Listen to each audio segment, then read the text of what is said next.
clap. That's that clap. To let you know we are ready. We are ready to get into some word. And I am excited, excited. Because as my version, as I put it, I've been enjoying all this week because this is the week that changed the world. And so I've been excited following Jesus' teachings and all that he had been through during this week that allowed me to have the gift that changed my entire life and that gives me a right to go to glory when I leave this side of life. And so today, real briefly, I want to talk about something that happened during, as I just called it, the week that changed the world, that a lot of people have read, and we have read a lot of times. But I'm going to break down the meaning of it and kind of put us there into why it happened. And so during, this is what we call the Passover, Jesus is in Galilee, which he spent the majority of his 3-year ministry in Galilee and Capernaum. And so during this week leading up to the Passover, Jesus is on his way to Jerusalem, coming from Galilee. And Jerusalem, from Galilee to Jerusalem is about 90 miles. And it was going to take probably about 4 to 5 days because Jesus was on foot, traveling by foot. And so it was about 90 miles and it would take about 4 to 5 days. And so what we see is Jesus and his followers are headed to Jerusalem, which is 90 miles south of Galilee. And Jerusalem has a population, when it's not the Passover, when it's just a regular time of the week, the month, and the year, Jerusalem has a population of about 50,000 people. Well, every year during the Passover and the Jewish people come, it now has about 250,000 people that has ascended on the city.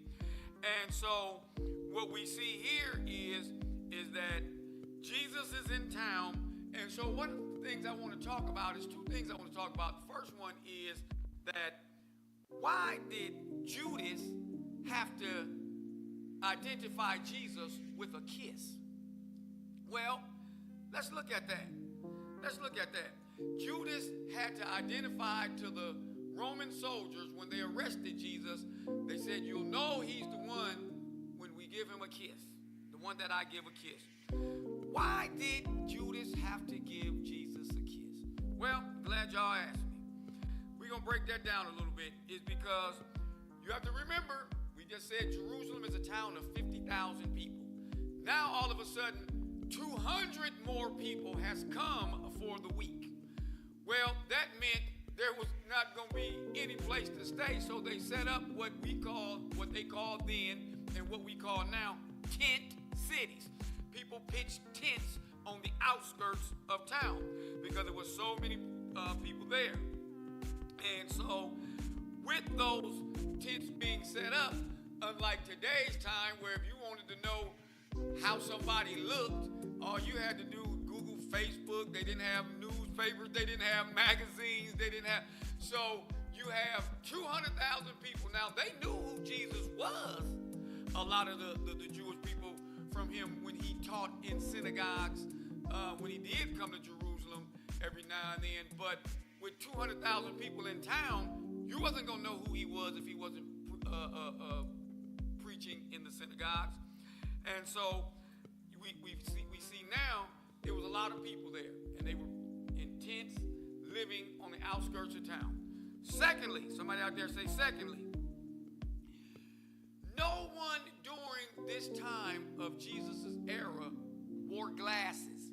Glasses hadn't been even invented yet. And so they came looking for Jesus at night after all of the temple stuff had been done during the daytime. And they didn't want to arrest Jesus in the daytime because he had become, if I can put it like this, popular with the church people. They liked his teachings. They had heard he had worked a miracle and raised Lazarus from the dead. That was during this time on his way to Jerusalem. And so they didn't want to arrest him because the people really liked listening to him and coming to where he was. So they waited at night. Well, at night, you didn't have street lights. People, you got to remember, it's a vast, big old tent city now on the outskirts of town. And people had those torches. That was your only form of light. So it would have been dark. Now, the reason why I say a lot of people didn't wear glasses, it's already dark, but people halfway couldn't see. I look at myself now, as you see these, I wear glasses because I can't see far away. I can see anything up close, I can see it. Well, I'll be 60 years old next week. Yeah, I know y'all don't believe that. Y'all probably thinking, oh, that's a little 16-year-old preacher. Yeah. But I'll be 60 years old. I've been wearing glasses since I was about 40. So about 20 years I've been wearing glasses. So if it was at night, barely lit up, bunch of people out there, it would be hard for me to try and recognize and see somebody. And so people, it wasn't very lit up. It was thousands of people out there. So you wouldn't have known where to find Jesus, even if somebody said, they over there, they over there. You would have needed somebody to know exactly where the campsite where Jesus and his disciples and followers were actually staying in that tent city. And so, thirdly, mostly every man in that era wore beards. Everybody wore beards. And so it would have been hard to tell Jesus from other people because everybody wore beards. And so that is why a lot of the men would look alike. They kind of dressed alike because you had on kind of robes and you had that sort of thing, and everybody wore beards. And so it would be hard when you did say, okay, Jesus and his followers, they're in that area over there. Well, if you go to that area over there, there's still a lot of men, everybody wore beards. You wouldn't know who was Jesus if you were a Roman soldier or a Roman authority told to go arrest him. And that is why Judas had to kiss him so they would know this is the exact one that we're looking to arrest because of all of those circumstances. So it wasn't easy to find Jesus to arrest him at this time.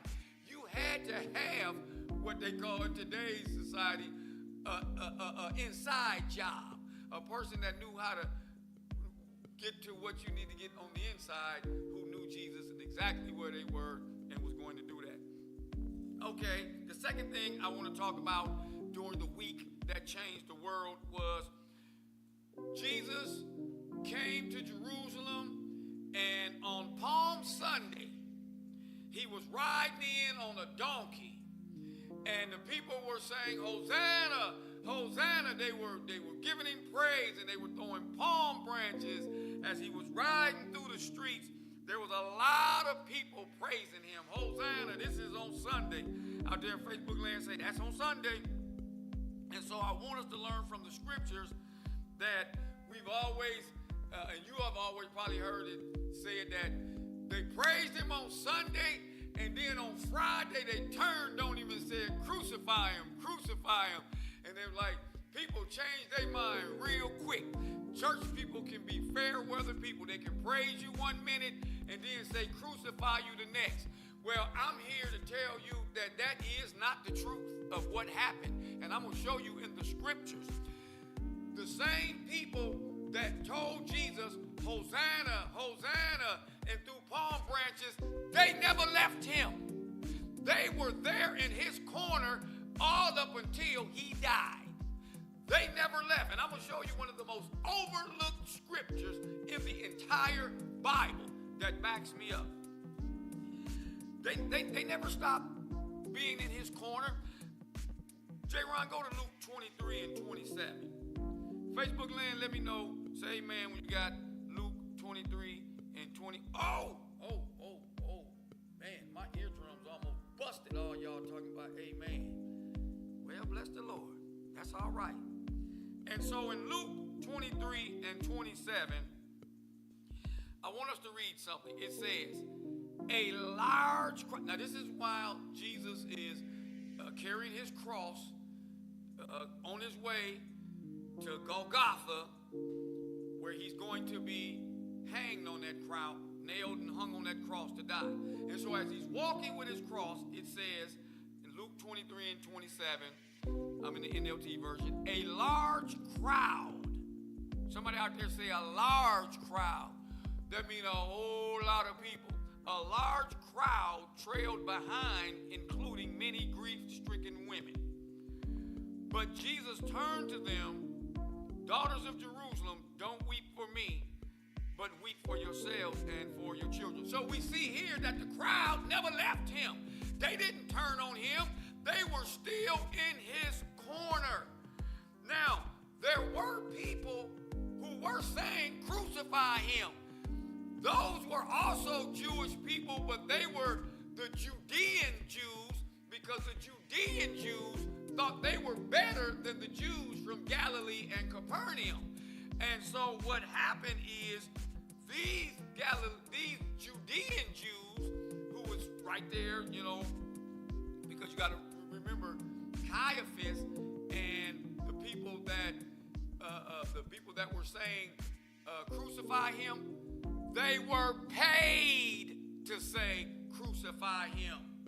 Just like y'all thought that stuff Elon Musk was doing during his last presidential race, when he was paying all of them people for their votes in Pennsylvania and all of that. And then when he tried to come to Wisconsin two weeks ago, when he came for that Supreme Court judge and the state superintendent, when he was paying people, he just took a page out of the Bible. The Sadducees paid those people to say, crucify Jesus. Now, so he had his crowd. They never left. They were there. They didn't turn on him. It was other people that were paid to say that. Now, let me show you why they were paid. They were paid because the Caiaphas and the Sanhedrin, because it was if you look at how it was set up for church people, I'm going to say Jewish culture, for church people, you had the Sadducees, you had the Pharisees, and then you had the regular church people. Well, the Sadducees thought that they were better than the Pharisees, and the Pharisees thought they were better than the regular church people with Jesus in them. So let me show you why they paid these people, because they had to get Jesus out of the way, because the Sadducees, who think they better than everybody, they were making money off of people, and they shouldn't have. Let me show you why they were mad at Jesus. Go with me real quick, and then we're going to be done. Luke, the 19th chapter, and the 45th verse. Luke 19 and 45. See, you have to be careful today, because people will milk you out of your money, and it wasn't right for them to do it, because on the Passover, you had to have your animal to be crucified, where a lot of people were they're so excited about getting to the Passover to their animals, by the time they got there that they wanted to sacrifice would have a blemish on it. They would be worn out. They would have been bit by another animal, attacked by another animal, whatever have you.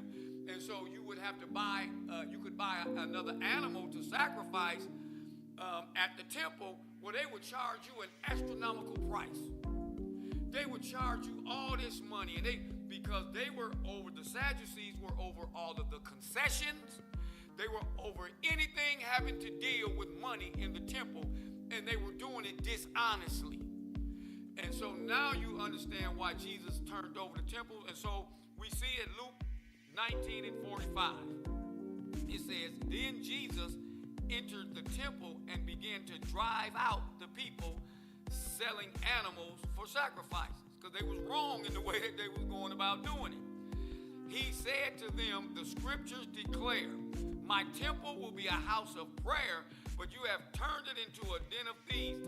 So just like in today's time, it was back then, it was people hustling in the church.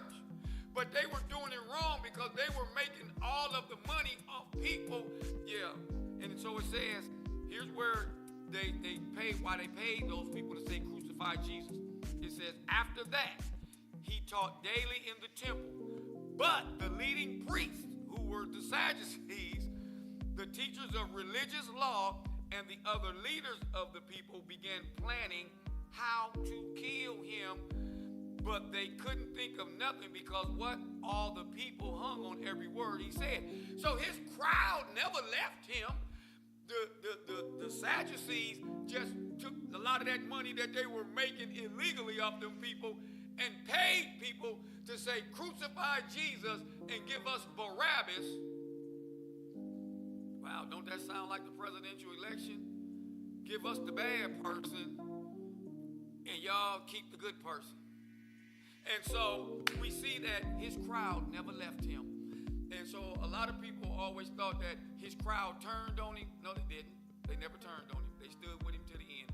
And so we thank God, amen, for just a little walk in the scriptures on the week that changed the world. And so we thank God for this week. And tomorrow, if you're in the city of Beloit, join us 1 o'clock for the 7 last words. Yours truly, Pastor Anderson, has been asked to do one of the words at that program. It will take place at 1 o'clock in the afternoon at Emmanuel Baptist Church. So come join us.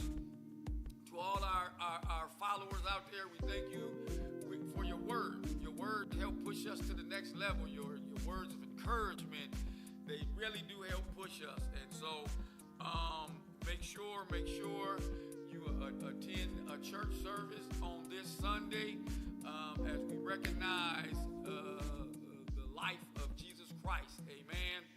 And so on behalf of the entire Higher Ground Christian Center church family and that beautiful one and only First Lady Lahoma Lynn Anderson with her fine, beautiful self, we just want to let you know we thank you. We thank you. Come on out. Join us here at Higher Ground Christian Center Church this Sunday.